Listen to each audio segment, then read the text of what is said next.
pēc jūras svētkiem par zvejniekiem.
Un atkal klāt zvejnieku dienu. Par to, kādi lomi bijuši Līča brigādei, gribam jautāt Ērikam Pušpuram. Jāteic tā, ka varētu būt apmierināti ar lomiem pirmajā pusgadā kopumā, jo krietni pārsniedzam pusgadā paredzēto.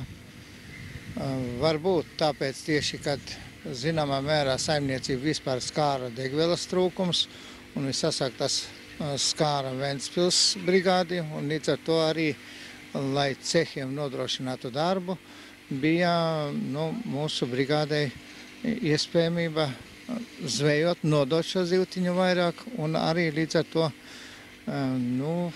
varētu teikt, kad bija zināms periods, pāris 3 mēneši, teiksim, kad arī zvejas vīri varēja būt apmierināti ar nopeļņu, varbūt neskatoties uz to šobrīd esošo inflāciju. Kāda zivs pašlaik ir visvairāk? Būtībā pašlaik zveja ir tāda saraustīta, jo ne visa, teiksim, pamatzivs, kas līcī zvejos, tas būtu reņģe un brēkliņas.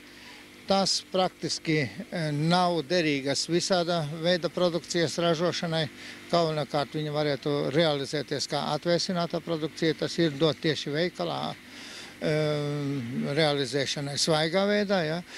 Un līdz ar to ir tā, dažu dienu vajag, dažu dienu nav pieprasījums, un caurmērā tas pieprasījums šajā laikā ir mazs. Šobrīd diezgan sekmīgi zvejo piekrastes posmi. Luči bija labi lomi šogad faktiski. Zvejojas arī Butes piekrastes posmiem, Kolkā un Sīkraga. Šeit rojnieki, mazliet mazāk kolcinieki, ir arī diezgan ievērojamus lašu lomus priekš šā gada jau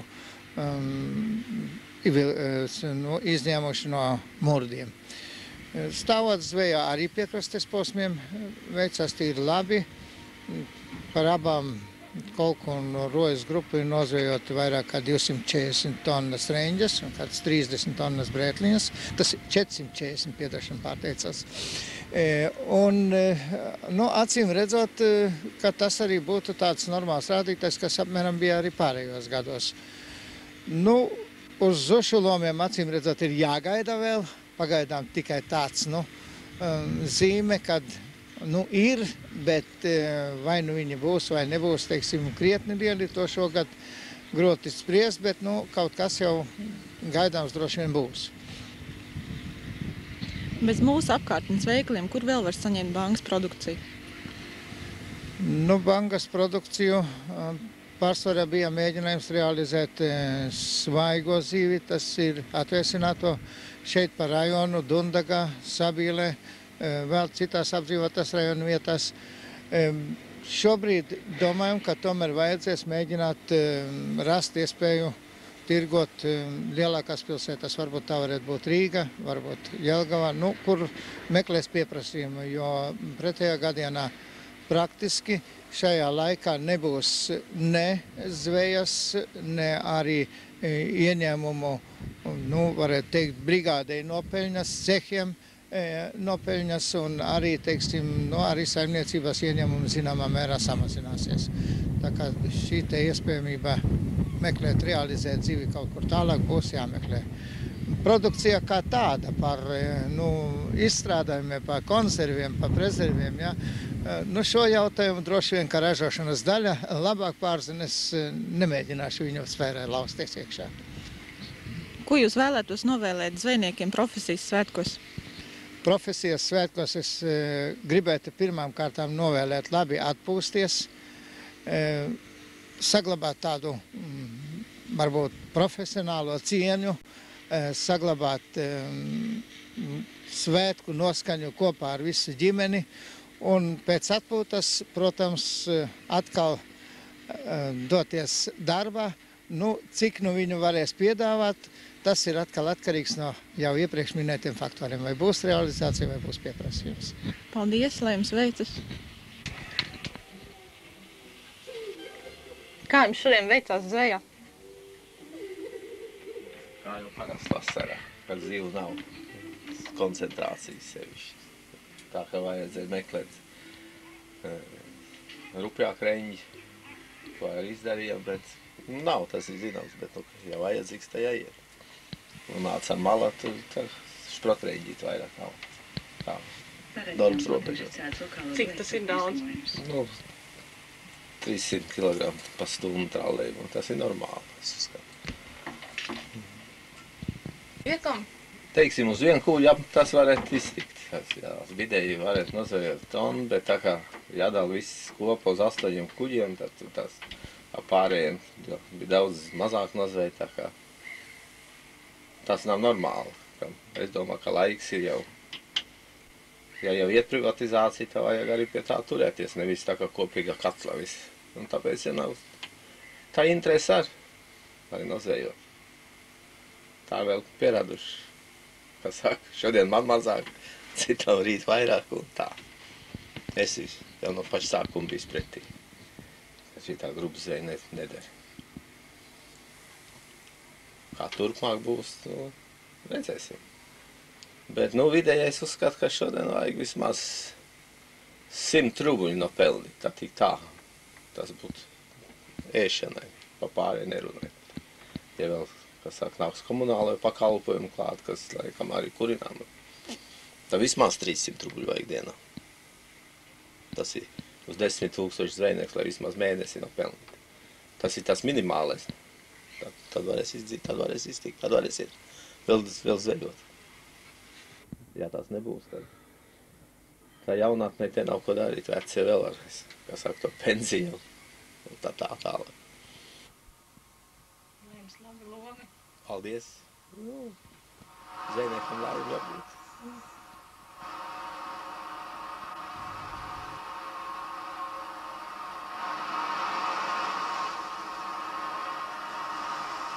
Latviešu zvejas vīri turpina mest tīklus savos piekrastes ūdeņos, tāpat kā to darīja viņu tēvu tēvi pirms vairākiem gadu simteņiem.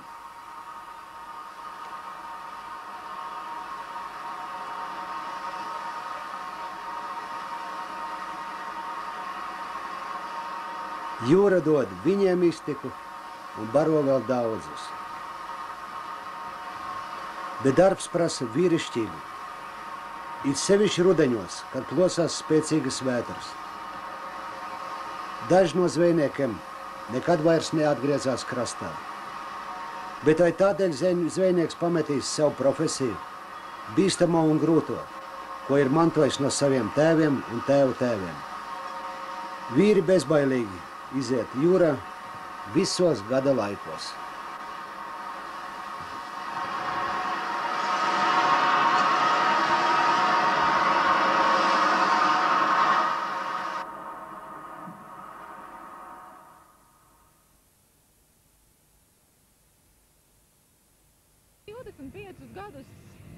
Strādājat piekrastes posmā, un jūs varbūt varētu salīdzināt, kā bija tad un kā ir tagad.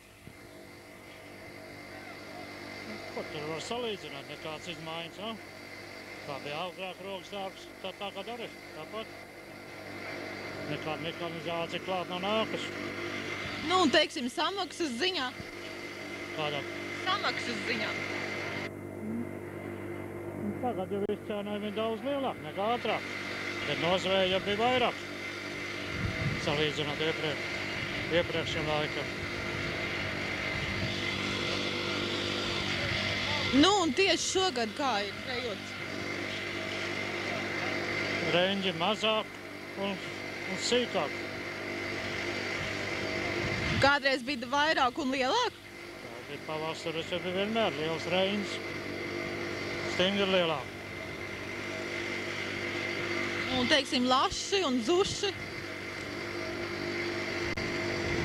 Laši jau ir parādās. Šogad ir vismaz pagaidām vairāk, tā būs vēlāk, tu nezinu. Zuši? Zuši mums vēl nav nekāda zuši murdeli. Visu ņem stāvats ārā, tā liks vairāk zuši murdi ciemšā. Tā redzēs. Lai jums labi lomi! Paldies!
redzēju jūriņā ididam, uz akmeņa uguntiņu didam. Jūras māte tur žāvēja didam, savu zeltu sudrabiņu didam. Kaut jūriņa tu man dotu didam, simtotiesu savu mantu didam. Es savai līgavai didam, zelta saktu dāvinātu didam. Zelta saktu pērļu rotu didam. Dimantiņa gredzim viņu didam. No jūriņas pārbraucot didam. Mīlus vārdus parunātu didam.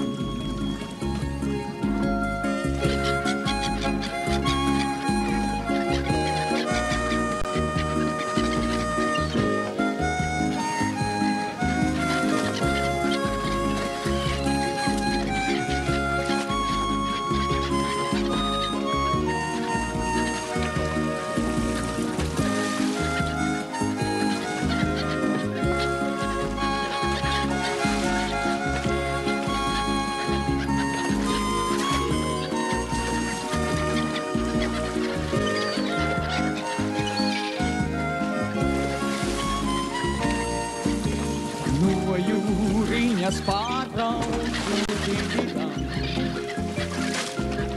Rīgā viņu neatradu didam. Dzirdēju ļaudis runājot didam,